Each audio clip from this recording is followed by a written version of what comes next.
Anthony Adebayo. With you there, but if you're a coach, do you take that chance? Yes.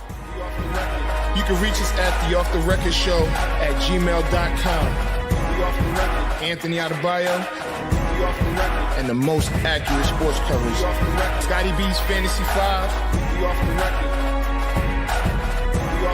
We're different from any other sport. His sophomore year. Comes back and says, you know what? And your boy, Scotty B.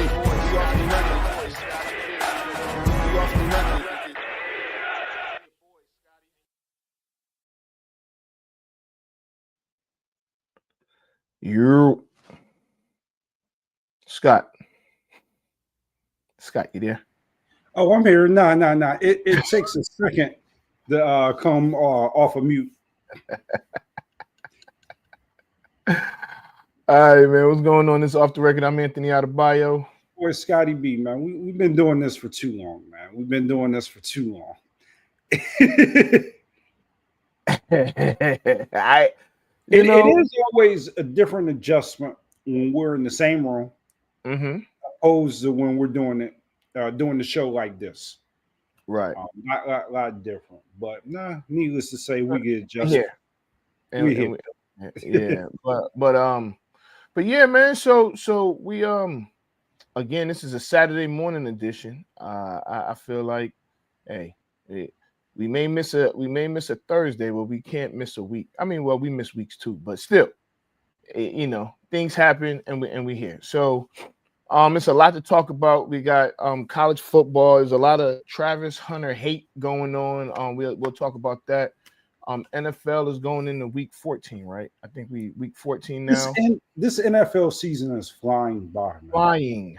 Flying by. Yeah, I mean, it's like 5 games left. Right. That's what I'm saying. It's like, yo, what in the world? Why is there only 5 games of the NFL season left? That is crazy to me. But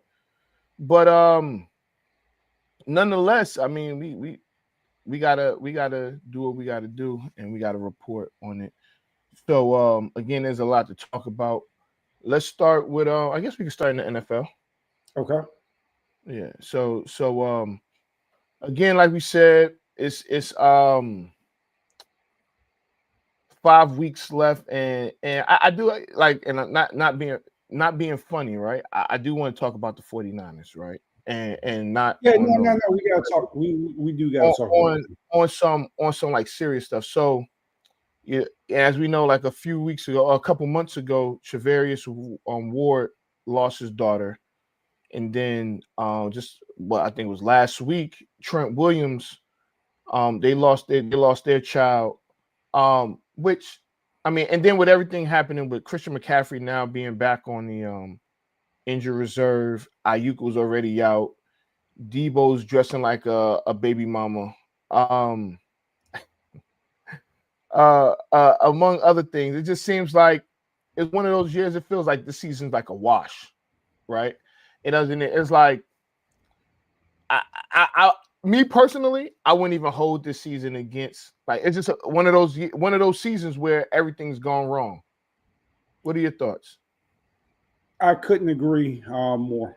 I would say the highlight of my season was when we beat the Cowboys. I thought that. No. I'm being honest, right? So I would say during that week, and that might have been week 6, maybe 5 or 6, or something like that. Mm-hmm. I felt like we were on our way. Like, we had lost some close games. I felt like we had finished that game. And I would say from that moment, it hasn't looked the same, and it hasn't looked right. And it all started, I think I kind of like downplayed this. It all started with Trent Williams and Ayuk holding out account. And even though I was confident that we were going to get that deal done, this team never meshed the same. And it looked like it was off from the beginning. Even though we had the same guys, I felt like we lost that initial swagger, and it just never felt like, okay, this is the Niner team that anybody should be scared of, or this is a Niner team that is going to go back to the Super Bowl and challenge the Chiefs. It just felt like nobody was ever on the same page, and that boiled over to the rest of the season. And unfortunately, the way football works is people just aren't scared of you just because of who's on your roster. Like you have to go out there and you have to actually, I mean, you got to execute. Like you got to go out there and you got to play. And it's been one of those seasons for us. So with that, right? You because there's a lot of questions going in. Like you still got a season to play, right? But there's a lot of questions. I think the biggest question is Brock Purdy and his contract. What do you do? You know, because again, I would call this like a throwaway year, right? And just bear with me, right? You have this season reminds me for the 49ers reminds me a lot of the 2020 Cowboys when Dak got hurt. And yeah, not Ayuk, but Purdy is playing, but it's almost like a throwaway year. But I felt like that season, it was that showed that Dak is worth with the money that you're about to pay him, because without him, we just aren't the same. And I feel like, yes, Purdy's still there, but with everything going on around him, you kind of see that, you know, you're still in the hunt to win the division. You're still, I guess, in the hunt to make the playoffs, even though I think you guys, what are y'all guys? 5-7, right? 5-7, yeah. 5-7. So it's crazy because when they put up the playoff picture, they show you guys, but they don't show the Cowboys. And I understand why, because you guys can still win your division, you know, and it's that's the biggest question though. Are you going to pay Brock Purdy? How are you going to pay? How much are you going to pay him? What are you going to do? Right. I think we have to pay him, and I feel like we have to build the team around him. I think that this season, even though like nobody wants a losing season, so just bear with me for what I'm about to say, right? I think it's a blessing in disguise. And what I mean by blessing in disguise, what it's telling me is that I don't want to use the word rebuild, but it's letting me know that some of these older guys, it might be this time to move on from them. I don't see us like recapturing like that mojo with this group. You can't run it back. Huh? You can't run it back. Yeah, I think that window and that opportunity is gone now, and I think we're better off moving on. So if that means that we need to go out there and we need to pay Brock and start setting him up to build the team around him, I think that's the direction we need to go in. Yeah. So, I mean, you got Ayuk locked in. I don't know what you do with Debo. Christian McCaffrey, I think you still have another year or two with Christian McCaffrey. I mean, it's Trent Williams. I think he's signed for next year, right? I believe so, but it's time to. I mean, he's the best on tackle in football, but the reality is, man, he's getting old. I mean, shoot, I believe he's going to be 37. Might be a little bit older than that. So I mean, so yeah, I think that I mean it probably is time to move on. I don't think it should be like you blow it up. You didn't have Greenlaw. We'll see what he's like. You didn't have. I mean, and there's just been injuries all over the place. Going to shifting over to like Chicago. So they fired Eberflus, who he should have been fired weeks ago. But I've never been as upset watching football as I was watching the end of that Bears Lions game on Thanksgiving, because it's one thing to be like, I don't, we messed up, but to have that situation happen and say you were good with what happened, I'm not even mad that the front office didn't tell him that they was firing him and let him do that press conference and have him look as stupid as he looked saying that, and then firing him 30 minutes later, because that was just it was dumb. It was dumb. It was just, I don't know, man. So from what I heard, and I don't know how true this is, but after that game, the defensive players and some of the other players on that team apparently approached him and was very, very, very upset with him, to the point to where I think even management had already like kind of made their decision, but there was going to be no way that he was going to turn back. And I think most people that saw that game and understand football was like, that's an unacceptable way to like lose the like game, like to have a like timeout and like to really just literally have that much time left and lose it. It was just anybody with sense would have used that timeout. And I put part of that on Caleb Williams too. He's got to be more aware too. I don't put that all on Eberflus. I do. Like you put it all on Eberflus? On Eberflus and the coaching staff. I won't do that to a rookie. Yes, whatever. I mean, they may, like he said, they may have told him, we're gonna run it down and then just run a play. And he's probably like, he's that's on the coaching staff, because first of all, the head coach is in charge of the timeouts anyway, right? There was no play clock, so he didn't have to worry. So Caleb Williams didn't have to worry about a play clock. It'd be different if the play clock was at 1 and then he called timeout. And yes, he probably could have called timeout, but again, he probably was coached to let the clock run down and we just gonna throw the ball up. And everybody else is probably like, "You serious? This is what we're doing?" So again, no, that's a fact. That's a fact. So I'm not gonna blame a rookie quarterback on the timeout call. That's on the coach. That is coaching malpractice. And I don't understand it. I don't understand it. And I'm not gonna say I'm happy that he got fired, but he needed to go. No, I don't think any. So I'll say this, right? Me and you have been like really fair to Matt Eberflus. Your connections with the Bear organization, and I think no,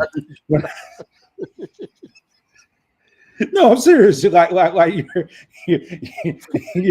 your special connections with the Bears. I think you've grown like fond of Matt Eberflus as a coach. People probably like, what is so funny? I'm sorry, yeah. It's we'll explain one day later. But that was crazy. Yeah, I mean, you're right. Yeah, but with Matt Eberflus, I think that he's been given so much grace that that right there was the straw that broke the camel's back. Right? It was like you said, it was no turning back. He's done. He's done here. So but anyway, he's gone. We'll see how the Bears look the rest of the season. It's crazy that one play pretty much kind of ruined their season in Washington. That Hail Mary, at that time they were 4-2 on their way to be 5-2. And that one Hail Mary ruined their season. So I mean, now we are where we are, and we'll see what happens. So I do want to shift to college real quick, right? And this might get a little heated. We had we had Some very heated conversations.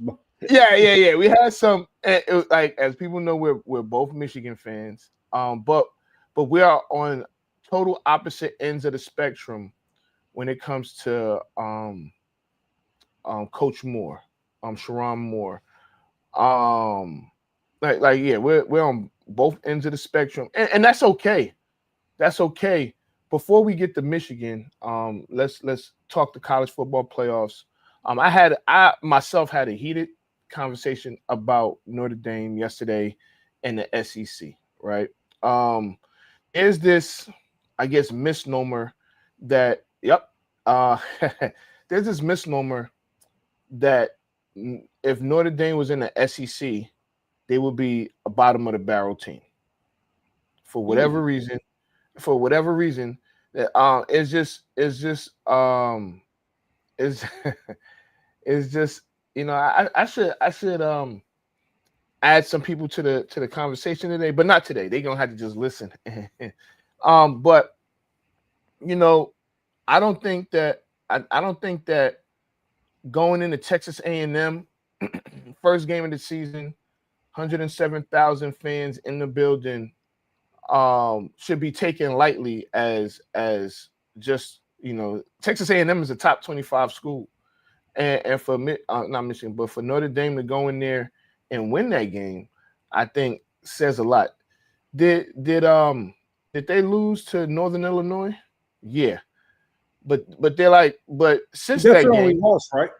that's their only loss. They've won 10 in a row, right? They won 10 in a row, and they scored almost 450 points. They scored 450 points and given up like 140. Like the point differential is crazy. Best in the nation, by the way, is the best in the nation. And I know that there's this thing about Notre Dame, and like they get to the playoffs or the championship and they lay an egg. I'm fully aware of that, but I'm also fully aware that this is not the same Notre Dame team, right? That this is not the same Notre Dame that people have seen in years past. One, they got a way better coach, who the rumors say and people say that the Bears are approaching. And they have a young, fast defense that. Let me ask you this before you go on. It's a real quick question. Mm-hmm. Right now, what Notre Dame is 4th or 5th in the nation? Well, they're 4th, but they were in the college playoff. They can't get higher than 5th because they're independent. Right. Okay. Got it. So let me explain that real quick. So they would never get a bye, but the thing is, how it works out for them is they still get a bye anyway because they don't have to play a conference championship game. You see what I'm saying?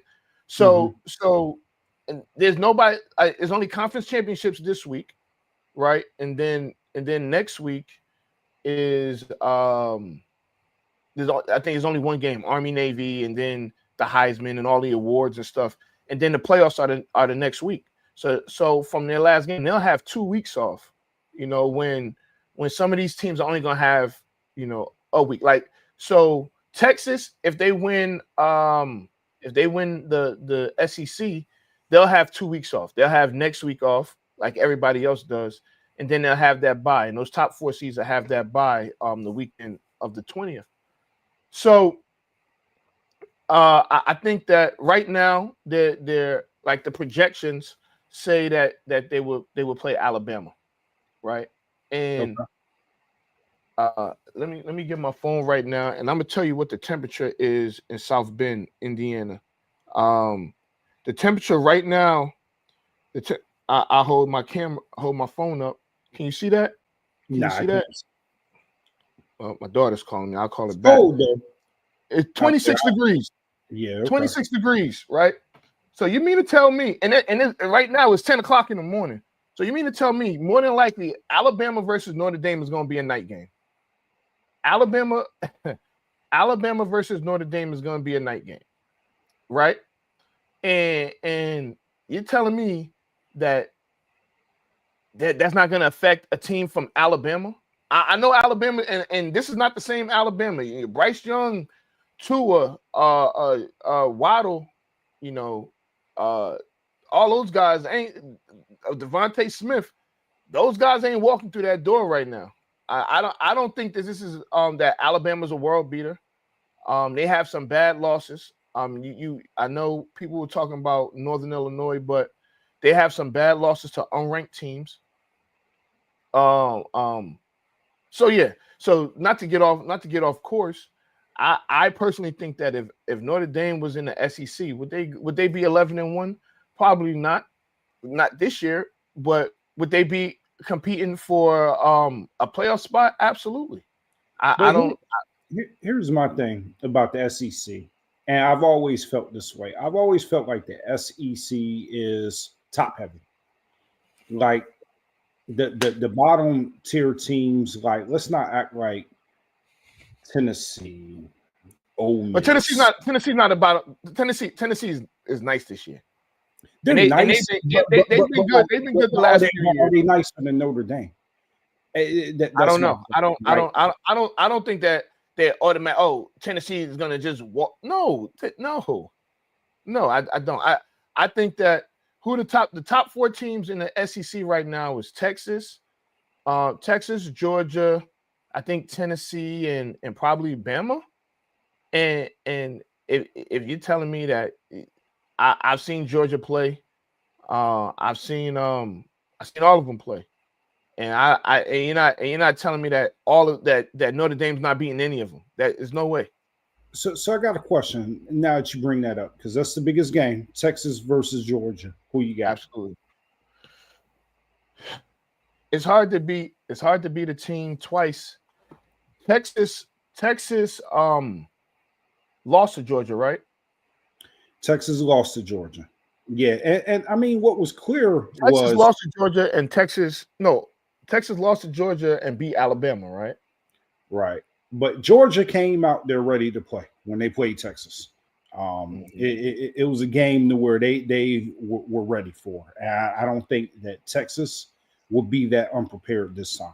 And like you said, too, it's tough to beat a team twice. So I think Texas is going to beat Georgia, but it should be a game. So there's a couple of things working for Georgia.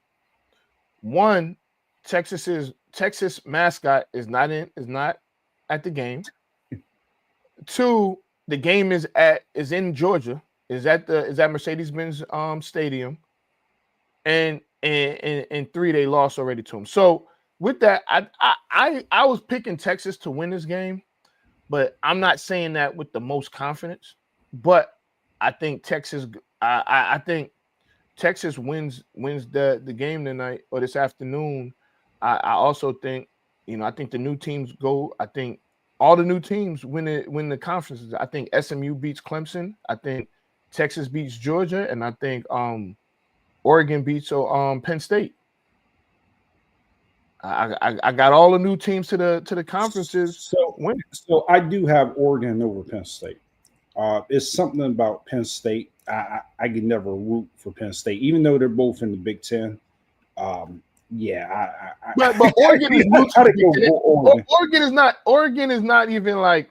I mean, yes, Oregon has changed their recruiting up, right? So they have bigger linemen and things like that. So they fit into the Big Ten a little bit better than like USC or UCLA. But yeah, you kind of like a root for Oregon mainly because they got all the jerseys. Like the jersey that they're wearing tonight is crazy. All those combinations, right? They've never had a green helmet with a chrome O, which is weird. I never thought I would see that. But anyway, yes, I think that this year the SEC, like I've thought the last few years, that the SEC was top heavy. To think that Notre Dame can't beat Florida or Vanderbilt or Kentucky or Mississippi State, not Mississippi State, Ole Miss. I will say Ole Miss is the team that I thought would give Notre Dame the most trouble, but they're not even going to have an opportunity to play them. But enough of that. The main thing I wanted to get to in regards to Notre Dame was them being independent and why they choose to be independent other than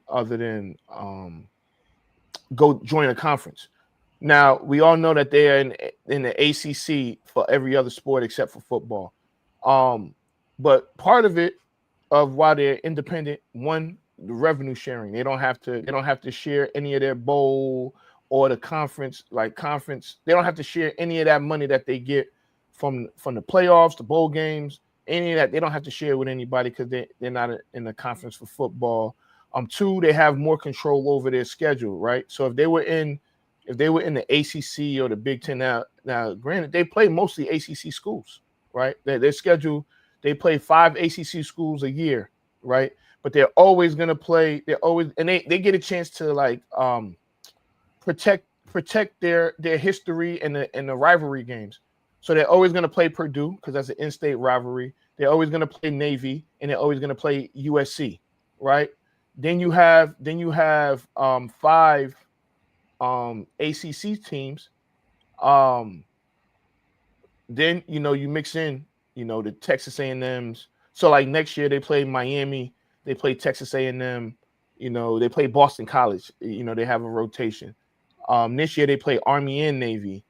But I mean, next year they play Boise State.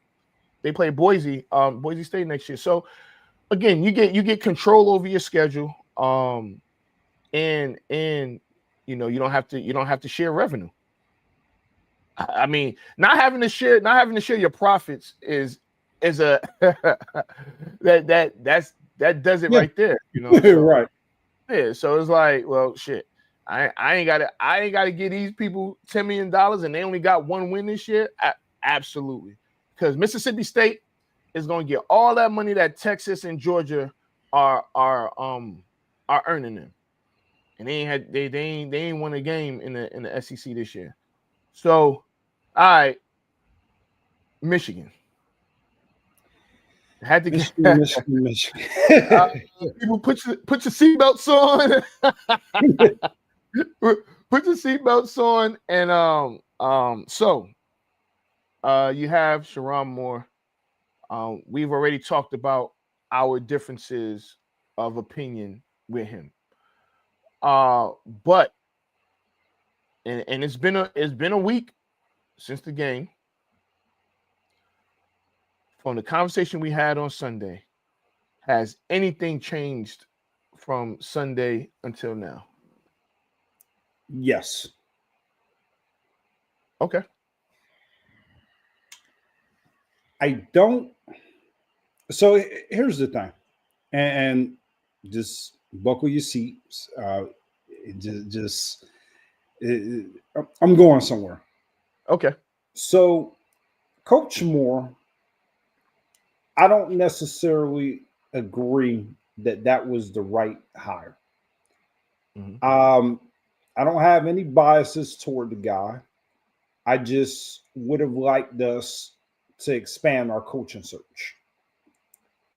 So I would say initially watching the team and still watching the team, I'm not necessarily sold that he's the guy. Now, he's going to have some opportunities. He's got a good recruiting class coming in. And I don't feel like that this game necessarily still sold me on the fact that he is our guy. However, I do have to give him credit for his coaching job. The fact that he did have the guys ready, and regardless, to beat the number 2 team and to shut them down and to really basically go in there with no quarterback and still be able to win that game, I have to give him his credit as a coach. So that's what I will say has changed on my end is that initially, I was one of the people that say, you know what, Chip Kelly and Ryan Day and all those guys like really coached a terrible game, but you have to give credit to what he did as well. So that's the only thing that has changed. Okay, well, I'm cool with that, right? Because and I think that's where we were. That's where the argument came from. I was like, you got to give him his credit, even if you don't agree with the job that he's done this year. Which I feel like, man, losing 17 starters is gonna affect the team somehow, some way, right? But the last 2 weeks of the season against was it Minnesota we played the week before Ohio State? No, it was Northwestern. Northwestern, right? And Northwestern's not that great of a team, right? So you should dominate. But you know what? If you think about the season that Michigan's had, they haven't really dominated. Even when they've won by multiple scores, it wasn't really dominating. It was like just getting by. I think that from the second half of that that game the week prior and then the Ohio State game, I felt like, you know, they've whatever switch that they found to flip, they flipped it, you know, and I mean Ohio State couldn't do anything. And let's be real. This Michigan team is nothing like the last 3 Michigan teams. Like, you would agree, right? Like, Yeah. this is nothing. There's no, I mean, we do have some pros on it, yeah, but this team isn't supposed to beat Ohio State this year. It's not. And they went into Ohio State and won that game. I thought that was probably 70% coaching, right? And then, you know, the guys getting up for the game. But to me, getting up for the game, that only lasts about a quarter. That only lasts about a quarter until like the better team actually does what they're supposed to do. But they were coached up. So I am happy that you give them some sort of credit for that, right? Yeah. So I think this season, initially, when I looked at the season, I was like, you know what? I don't see it with this guy. Mhm. I say as the season progresses, I say I have to give him his opportunity, right? So I think that he should have a fair shake. 3 years, 3 years to figure it out. You know what I mean? I think that's fair, right? You don't necessarily have to win a championship in 3 years. No, but I think you can see if it's going in the right direction, right? So if he's getting his guys in there and he's winning, and like not necessarily a championship, but he's winning, he's getting the right recruits in there. You can see what he's building. We're not taking embarrassing losses, and he's still holding his own. Now, I want to tell you too, if he's not having good seasons, but he's able to always beat Ohio State, that's going to buy him time. That's definitely going to buy him time. If you go 7-5 the next 3 years and you beat Ohio State, yeah. Listen, it's you're gonna that will definitely buy you time for some time. But let's talk about these fights, right? The planting flag and the fights. What were your thoughts on those things? So the planting flag is a bit extra, right? I wasn't a huge fan of that, even though, you know, I like to rub anything in Ohio State's face. Mm-hmm. It's kind of like one of them things to where no matter if you like a person or not, if you punch them in the face, what do you expect them to do? You know, there's no team in America that is going to stand by in a rivalry game of that magnitude and allow you to just plant your flag on their field, when they're home field, and not do anything or say anything. You know, I wouldn't even want to coach or be part of a team that would just allow right the other team to come in and bring in their flag, regardless if they win or not. Like I expected them to do what they were supposed to do. I mean, that's just how it is. Now, I like what our guy said, that, hey, they had 50 minutes to be angry. They weren't angry during the game. Now you're angry and you want to fight because you lost the game. there's nonsense for that. Like, where was all this energy an hour ago? And I really liked what they said about that. But I don't know. How'd you feel? Well, I don't mind it. My thing is if you don't want us to plant the flag, beat us. Like, win the game. If you feel like you don't, because I mean, it's not like this just planting the flag just started, right? Oh, Again, it's gamemanship, right? And partly I blame the coaches. Now, I like that you stand up for your school. I thought it got a little out of hand with the act. Like, if it's pushing and shoving, it is what it is. I'm okay with that. But like the way, first of all, one thing before I even continue, guys that are playing football, listen to me clearly when I tell you this. No, I do not want you fighting on the field. I don't want you fighting. But if you get into a fight on the field, do not take off your helmet. Do not take off your helmet. A matter of fact, strap up, put your mouthpiece in, just in case. Okay, the dumbest thing you can do, the dumbest thing that you can do, is to take off your helmet. If you take off your helmet, you're liable to lose your teeth. You're liable to have a big old knot on your head. You're liable for a bunch of things to happen. Don't take off your helmet. Do not take. One more time. Do not take off your helmet when you are going into a fight. All right. Now, again, I felt so it's funny, right? I got one quick thing to add to that. When I was playing baseball when I was younger, same principle, right? When the pitcher hits you and you want to charge the mound, and my coach used to say, like, look, when you charge the mound, take your whip ass with it, and that means you're back. Like, why would you charge the mound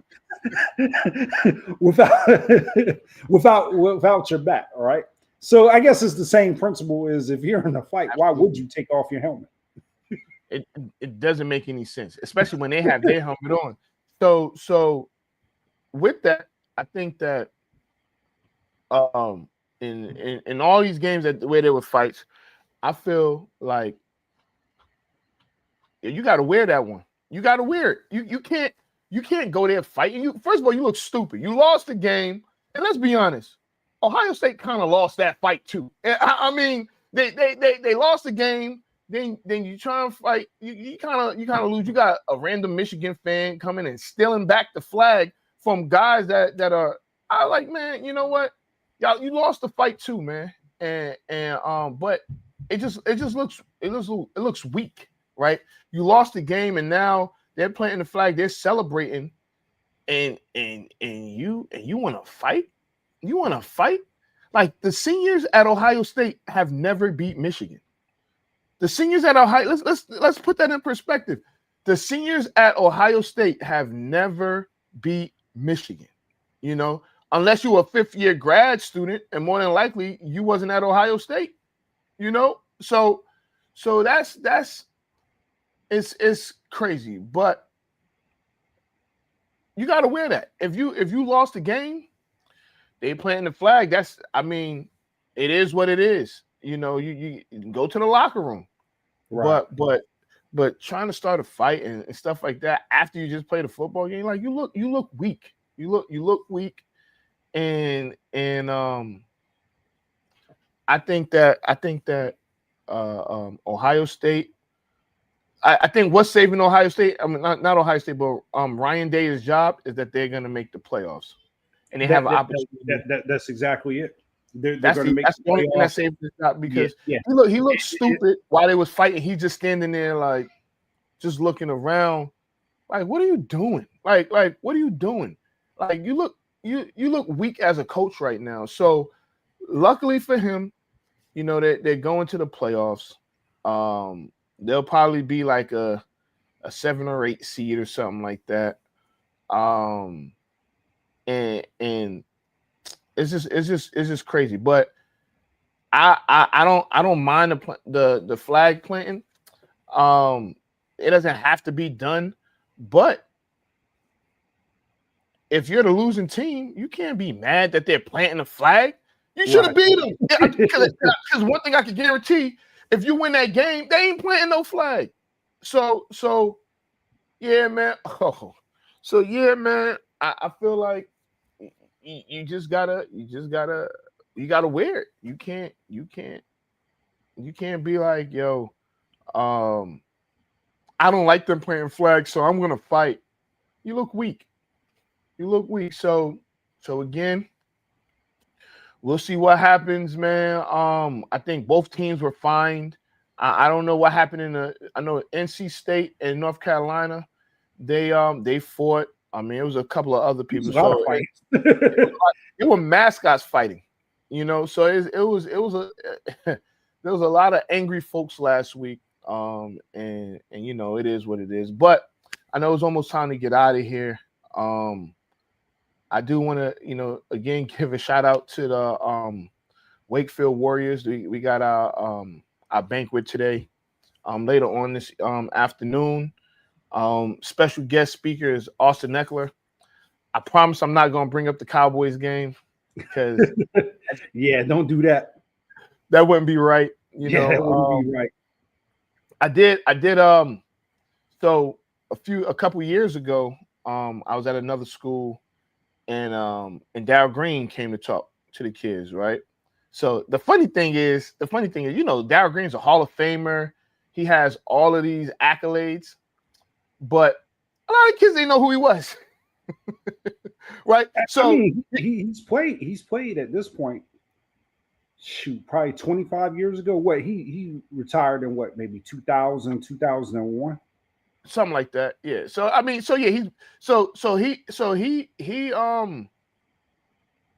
he will.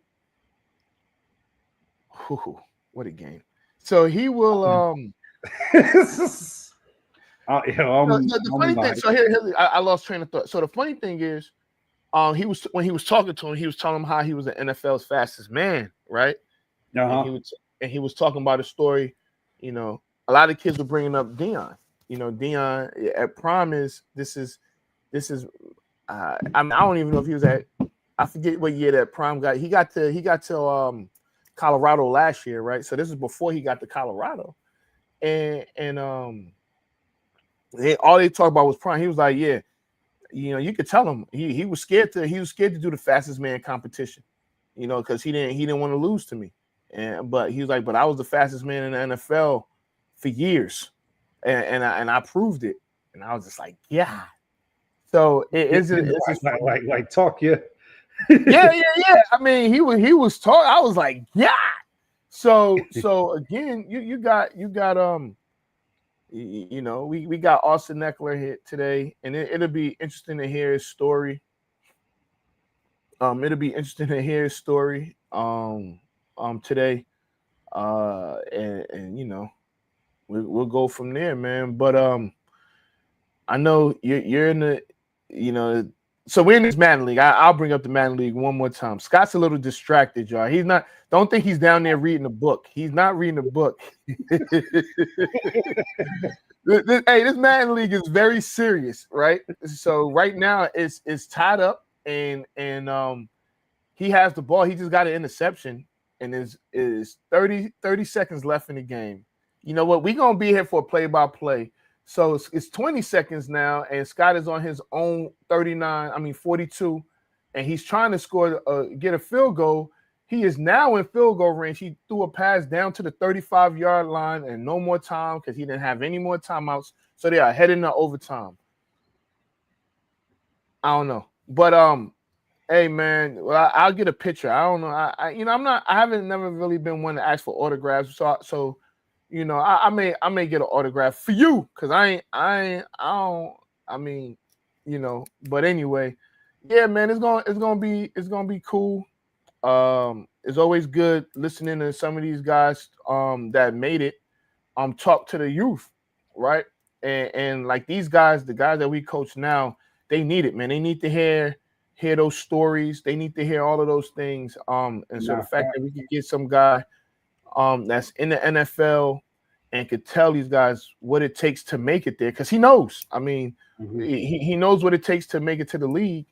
So we'll see. But with that being said, we got some interviews coming up.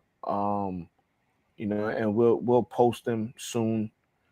Yeah, man, it's gonna be pretty good, man. Yeah, so Scott, you got anything? Scott's distracted, y'all. Nah, man. I'm listening to you. Nah, we're good, man. It's not just an Anthony show. You know, you can this man's like, yeah, he's like, yeah, that's true. That man don't even know what I just said the past 5 minutes. But all right, so real quick before we get out of here, Scott has the ball first in overtime. He is on his own 36-yard line. He has the Jags, and Trevor Lawrence just completed the pass.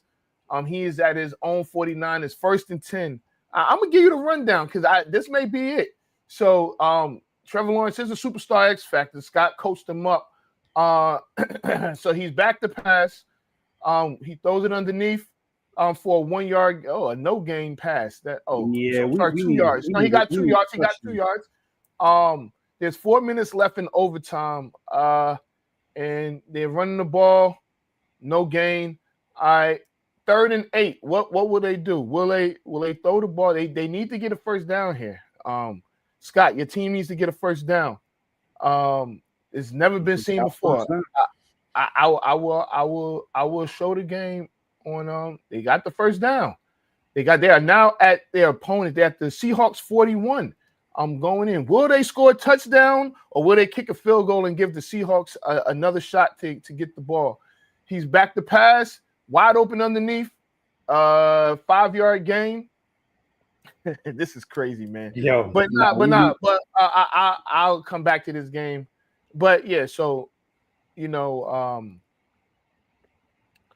this season. Charles, I do hope the Bears lose this this weekend.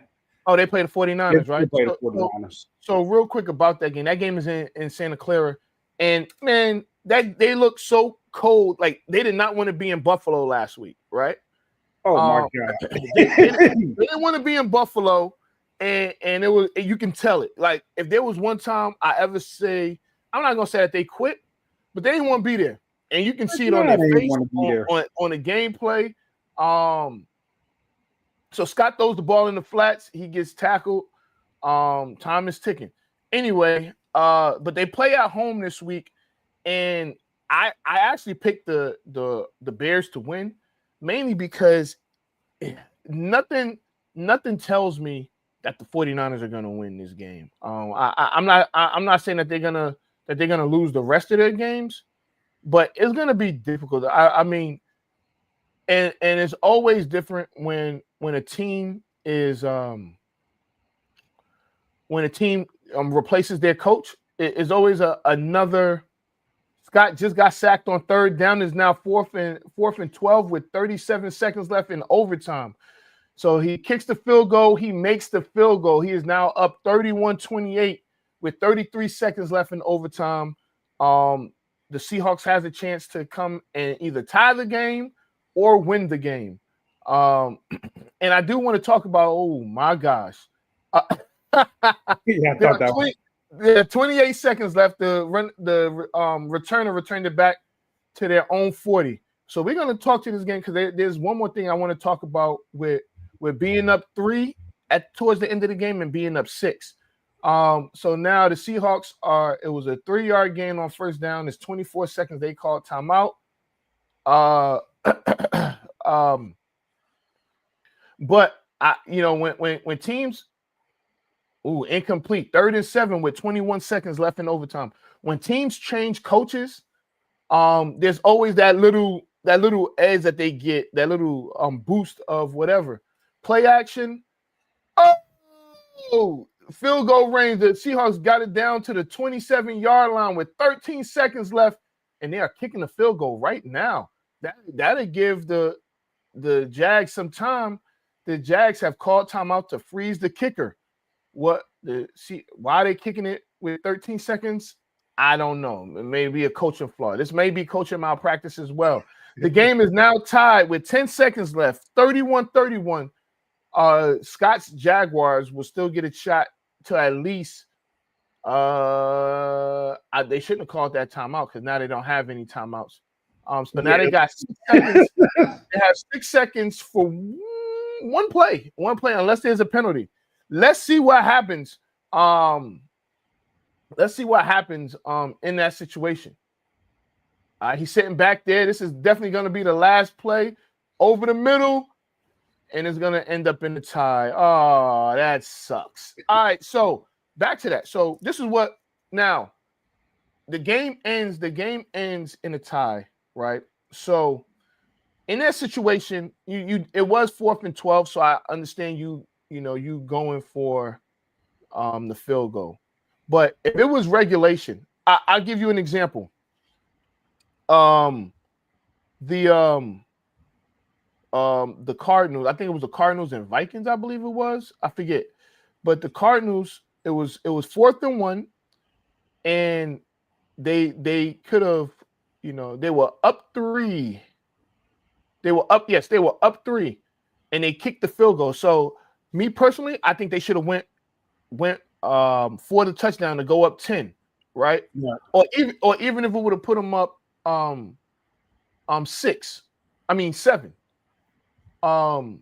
But even so, you go for 2, and the thing is, when the team gets the ball back, there's a different type of offense you call when you're down 3 or when you're down 4, right?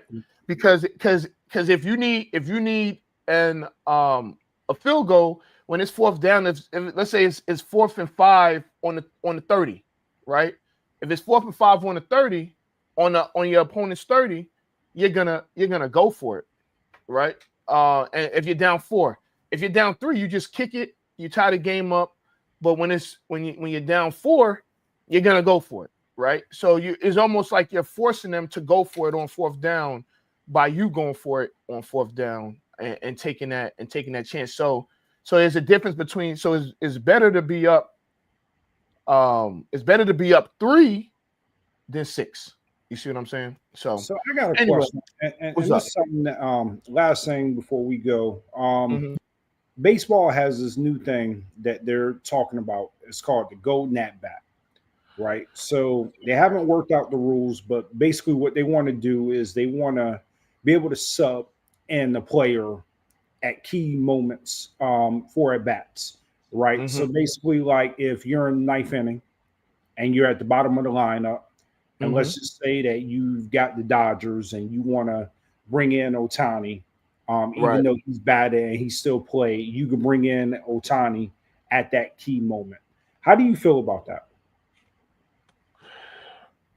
So he's already in the lineup? He's already in the lineup. No, I don't like that. Yeah, a lot of people don't. But I guess like the counter argument and what they're saying is like in basketball, like you get to see your star the whole game. In football, if the quarterback is the star, the running back, like you can see the star the whole game. In baseball, it is very limited because, if you're not fielding, you just have to really wait your turn to bat. And a lot of scenarios, you don't necessarily get the best player in that scenario.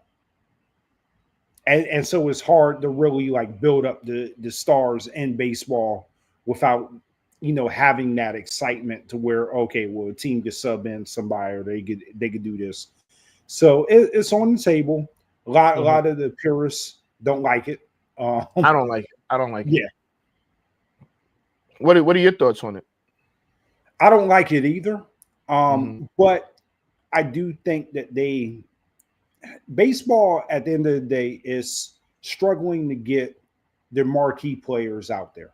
And I don't want to say it's dying, but the demographics of everybody that's interested in baseball is just, it's not there. So, I think they're just trying to make more efforts to get more engagement. and more exciting. Yeah, I get that. Yeah, absolutely. We'll see what happens with that. That's actually an interesting proposal. So yeah, no, definitely. But we'll be back. We'll be back Wednesday, right? Wednesday, right? Yeah. Yeah, Wednesday. Wednesday is the I don't know what day Wednesday is, the 11th or something like that, or 10th. Yeah, the 11th. And yeah, we'll be back live and in direct. I don't even know what I did for Charles to be yelling at me. But last thing, again, this is the absolute last thing, right? You know how diabolical. Yo, listen, you can make diss records. You can try and diss me. That's fine. But you know how crazy it is if you diss me and on my birthday? So Jay-Z's birthday just passed. Jay-Z's birthday just passed. I saw that when you posted it, and I was like, yo, I never knew that. That's one of the things when they ask you, how old were you when you found this out? Yes. I dropped Ether December 4th, 2001 on Jay-Z's birthday. I think Jay-Z had turned like 32 or something like that. And he dropped Ether. Ooh. That makes Ether that much better. I went and listened to Ether on I've never in my life listened to Ether on December 4th. I am a Jay-Z fan. It's well known. I've never listened to Ether on December 4th ever until last week. And I said, and when you listen to that and you go back to when it came out, I remember the day we was listening on the radio and they kept on playing it over and over and over. As a matter of fact, in Virginia, they were playing Hot 97. They were playing Funkmaster Flex. They were playing him play Ether. And I said, yo, this is crazy. This is crazy. And didn't even realize that it was Jay-Z's birthday and he dropped Ether. Jay-Z did a good job of hiding that fact for all these years. And you know what? And I ain't even gonna lie. Nas gets live hand claps for that. That is ultimate petty, super diabolical, whatever. It is. It is crazy. Don't make it. And if you go back and listen to Ethan, it's like, yo, this is crazy. So nonetheless, I thought it was crazy. I thought it was dope also. But shout out to Nas. Shout out to anybody that says Jay-Z ain't been legit since Reason About you don't know him. I would never talk hip hop with you because you don't. I'm not. It's your opinion, but that's probably one of the dumbest takes I've ever heard in my life. All right. Look, listen. Shout out to VAR, Scotty. You know VAR. Yeah. Shout out to VAR. So I'll put him on the spot right now. That's my dog. That's my brother. Yo, so yesterday we was having a conversation and he was talking about having that conversation. And so he was talking about probably like the top 4 beefs like ever, right? I think he said he didn't say KRS-One and MC Shan. We're gonna talk about. He said LL and Kool Moe Dee, but I do think that KRS-One and MC Shan was probably better than Kool Moe Dee and LL Cool J, even though the LL Cool J Kool Moe Dee one was really good. He said that. He said Jay-Z, Nas, Drake and Kendrick, Biggie and Tupac. But then he was adding like other beefs. Right? Then he was like, nah. Yo, 50 Cent. yo, you gotta put Ja Rule and 50 Cent in. No, wait. He didn't say Ja Rule. He said that 50 Cent and J Rule. He said J Rule. We said, yeah, who the hell is J Rule? I ain't never heard nobody call Ja Rule J. I said, no, it's Ja Rule. It's Ja Rule, sir.